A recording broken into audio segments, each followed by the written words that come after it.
The Golden Globes is breaking into the world of podcasts with a brand new Best Podcast category. This week, 6 podcasts became the first ever nominated for a Golden Globe. The nominees include Armchair Expert with Dax Shepard, Call Her Daddy, Good Hang with Amy Poehler, the Mel Robbins podcast, Smartless, and Up First by NPR. Business writer for Hollywood Reporter Caitlin Huston joins me now. Caitlin, great to be with you. The Golden Globes has spent the past several years trying to rebuild its reputation after an LA Times report exposed ethical, financial issues, as well as lack of diversity. Many are calling this new podcast category nothing more than a money grab, and that the Golden Globes are meant to honor the best in TV and movies, not all media. What are you hearing about this?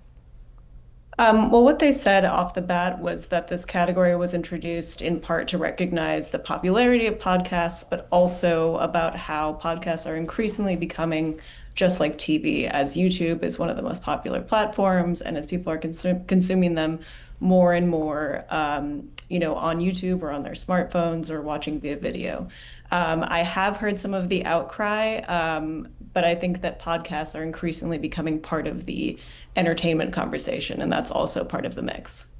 Now, the podcasts that receive these nominations are also kind of interesting. Call Her Daddy, Good Hang with Amy Poehler, and the one that stood out to us in the news business was Up First by NPR, which is a news headline podcast.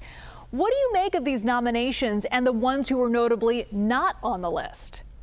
The nominations were really interesting because we did see a short list which included a lot of political podcasts, both from the conservative side and from the liberal side.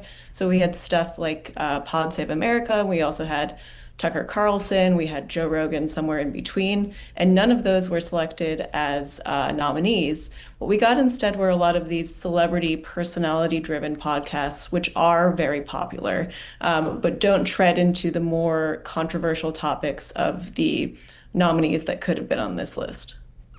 I want to pivot to the war over Warner Brothers between Netflix and the parent company of CBS News, Paramount Skydance, because I think it kind of speaks to the blurred lines of entertainment right now. What impact would a Warner Brothers takeover by either of these big companies mean for the entertainment industry as a whole? I think we'd see a huge impact both in film and TV. On the film side, I think a lot of it depends on who the winning bidder ultimately is. Netflix has said that they do want to do theatrical releases and continue with what Warner Brothers is doing, but that's not really part of their company currently. Whereas Paramount has said that they're in the film business, this is going to be part of the model.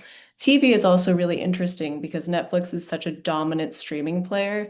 And then if they added Warner Brothers in, that would make them even bigger. It's just a question of where HBO would sit within that and whether it's kind of like a prestige category, like an FX with Disney. And for Paramount, that would be huge to their streaming ambitions to add a Warner Brothers. Caitlin Huston, thank you so much. Thank you.